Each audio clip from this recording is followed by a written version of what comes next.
2022년 8월 23일 큐티 말씀입니다. 출애굽기 20장 18절로 26절입니다. 뭇 백성이 우레와 번개와 나팔 소리와 산의 연기를 본지라. 그들이 볼 때 떨며 멀리 서서 모세에게 이르되 당신이 우리에게 말씀하소서 우리가 들으리이다. 하나님이 우리에게 말씀하시지 말게 하소서 우리가 죽을까 하나이다. 모세가 백성에게 이르되 두려워하지 말라. 하나님이 임하심은 너희를 시험하고 너희로 경외하여 범죄하지 않게 하려 하심이니라. 백성은 멀리 서 있고 모세는 하나님이 계신 흑암으로 가까이 가니라. 여호와께서 모세에게 이르시되 너는 이스라엘 자손에게 이같이 이르라. 내가 하늘로부터 너희에게 말하는 것을 너희 스스로 보았으니 너희는 나를 비겨서 은으로나 금으로나 너희를 위하여 신상을 만들지 말고 내게 토단을 쌓고 그 위에 내 양과 소로 내 번제와 화목제를 드리라. 내가 내 이름을 기념하게 하는 모든 곳에서 내게 임하여 복을 주리라. 내가 내게 돌로 제단을 쌓거든 다듬은 돌로 쌓지 말라. 내가 정으로 그것을 쪼면 부정하게 함이니라. 너는 층계로 내 제단에 오르지 말라. 내 하체가 그 위에서 드러날까 함이니라. 아멘. 하나님께서 모세와 말씀하실 때에 백성들이 본 것은 우레와 번개와 나팔 소리와 산의 연기뿐이었습니다. 이런 현상들은 지금도 많은 사람들이 두려워하는 것 중 하나죠. 지금의 과학적 세계관 속에서도 그런데 과거에는 얼마나 두려워했을까요?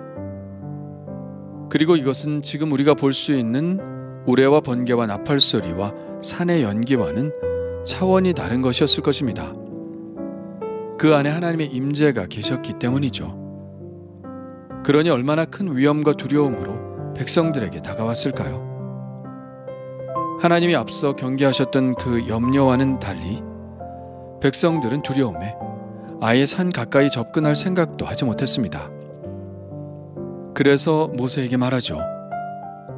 당신이 우리에게 말씀하소서 우리가 들으리이다. 하나님이 우리에게 말씀하시지 말게 하소서 우리가 죽을까 하나이다.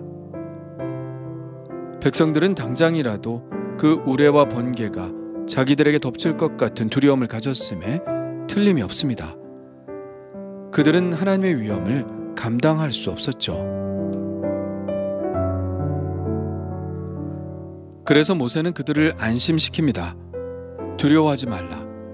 하나님이 임하심은 너희를 시험하고 너희로 경외하여 범죄하지 않게 하려 하심이니라.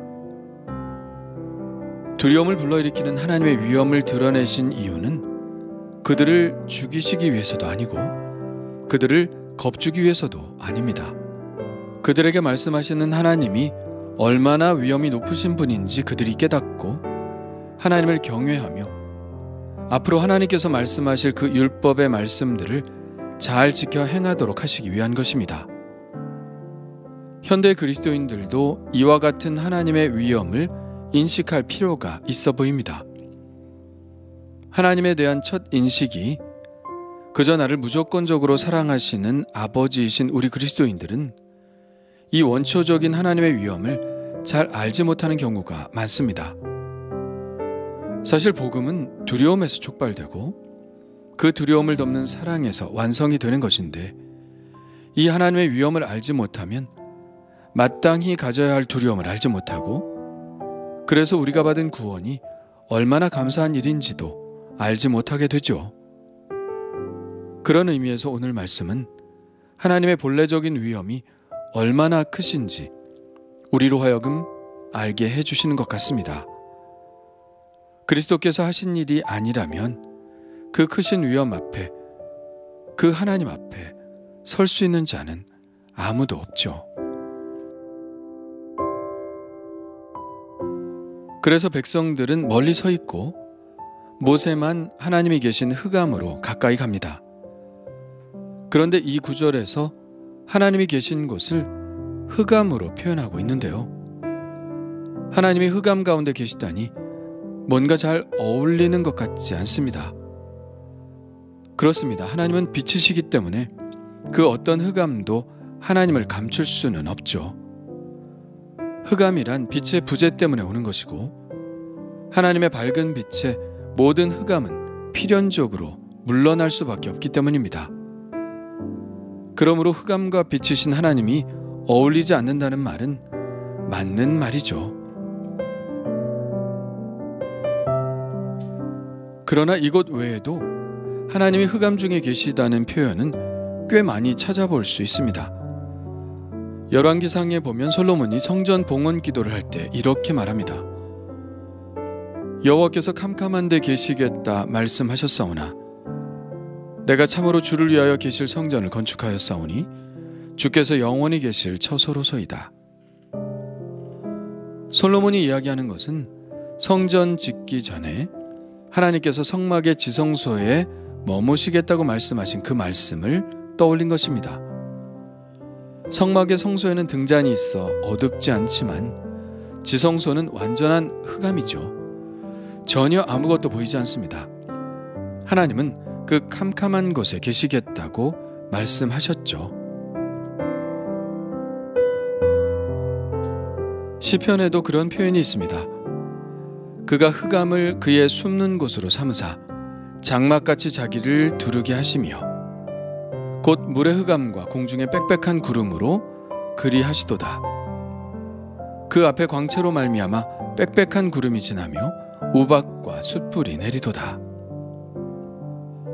이 시편의 말씀은 오늘 이스라엘 백성들이 시내산에서 보는 광경과 매우 유사하죠. 여기서 하나님은 흑암을 그의 숨는 곳으로 삼으사 장막같이 자기를 두르게 하신다고 하십니다. 빛과 어둠은 섞일 수 없지만 하나님은 그렇게 하십니다. 왜 그러실까요? 그것은 바로 우리를 위한 것이죠. 거룩하신 하나님을 본 자는 살아남을 수 없기 때문입니다. 거룩과 죄가 충돌하기 때문이죠. 그래서 하나님은 우리를 위해서 자신을 감추시는 것입니다. 대신 하나님은 당신께서 허락하신 한 사람, 모세만 그 흑암 가까이 부르시죠. 모세도 흑암 가까이 갈 뿐 그 흑암 안으로 들어가지는 않습니다. 십계명에 이어 하나님은 우리가 언약서라고 부르는 여러 가지 율례를 말씀하시는데요. 언약서는 21장부터 시작되어 23장 19절까지 이어지죠. 하나님은 이 언약서를 반포하시기 전에 먼저 올바른 예배에 관해서 말씀하십니다. 이것은 무엇을 의미하는 것일까요? 모든 언약에 앞서 하나님을 예배하는 일이 선행되어야 한다는 것이겠죠. 하나님의 계명을 지키며 사는 것도 중요하지만 가장 먼저 하나님을 예배하는 일이 일어나야 한다는 것입니다. 율법의 정신은 오직 하나님을 경외함에서 오는 것입니다. 예배를 통해서 하나님이 어떤 분이신지를 먼저 인식하고 그 하나님의 명령을 따라 계명을 지켜나가는 것이죠. 이사야 6장에 보면 이사야가 먼저 하나님을 예배하고 나가 하나님의 명령을 수행한 것과 같죠. 모든 것에 우선하여 우리는 하나님을 예배하는 자가 되어야 합니다. 올바른 예배를 위하여 먼저 하나님의 그 어떤 형상도 만들지 말아야 합니다. 이방인들은 신상을 만들어 놓고 그것에 예배하지만 하나님을 예배하는 사람들은 절대 신상을 만들지 말아야 합니다. 그것이 다른 이방 종교와는 완전히 다른 예배의 모습이죠. 23절에 보면 너희를 위하여 신상을 만들지 말고 라고 말씀하고 있습니다. 신상을 만드는 것은 사람들이 자기들 편하자고 만드는 것이지 하나님을 위한 것은 아니라는 것입니다.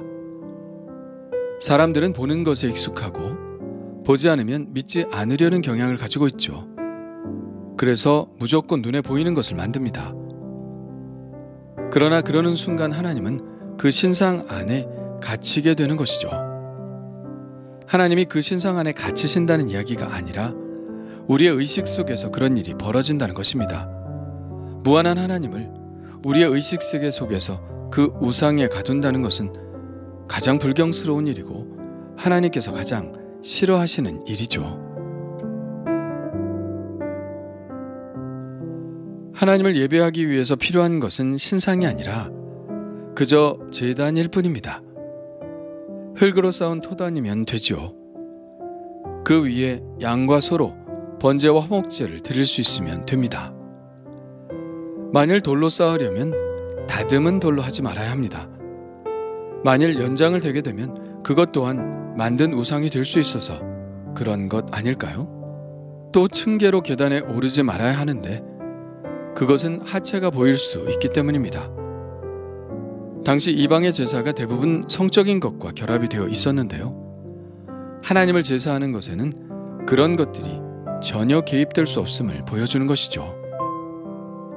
그렇게 토단이든 다듬지 않은 돌로 쌓든 그리고 그것이 어느 곳이건 하나님의 이름을 기념하며 찬양과 감사로 하나님께 드릴 수 있는 곳이면 그 어디서나 제사를 드릴 수 있습니다.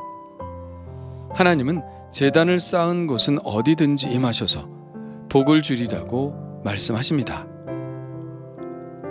이것이 처음에 하나님께서 이스라엘 백성들에게 하신 예배에 관한 규정입니다. 그러나 조금 후에는 이 규정이 바뀌죠. 제사는 하나님께서 정한 곳에서만 드릴 수 있게 바뀝니다. 왜냐하면 산당의 폐해가 많이 나타났기 때문이죠. 하나님이 어떤 분이신지 알지 못한 채 이곳저곳에서 제사를 드리니 이방 신상을 가져다 놓기도 하고 자기가 좋을 대로 제사를 드리니 하나님께 합당한 제사가 되지 못하기 때문입니다. 이것은 지금도 마찬가지죠. 개인적으로 우리가 하나님을 예배할 수 있습니다. 그러나 주일에 드리는 공예배는 정해진 곳에서 꼭 드리도록 하고 있죠. 가정에서도 직장에서도 하나님의 이름을 부르고 감사하는 곳에서 우리는 예배할 수 있습니다. 그러나 주일에 드리는 공예배까지 그렇게 할 수는 없습니다. 공예배는 반드시 공인된 성전에서 예배해야 합니다.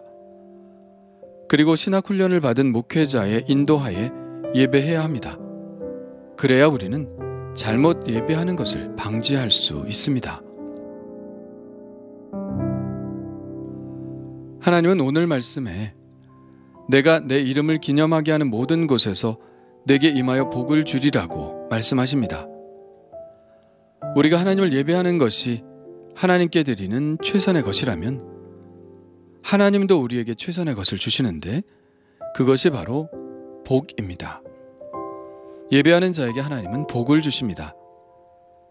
예배한다는 것은 복을 내리시는 하나님의 손 아래로 들어가는 것을 의미하죠. 그 하나님의 손 아래에 거하는 자에게 하나님은 복을 내리십니다.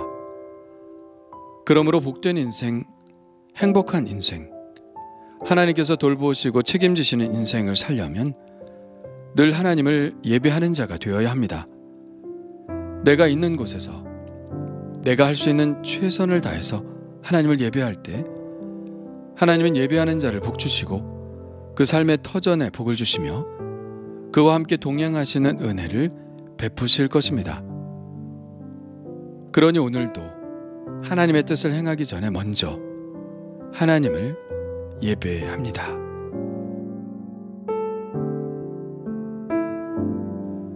주님 감사합니다.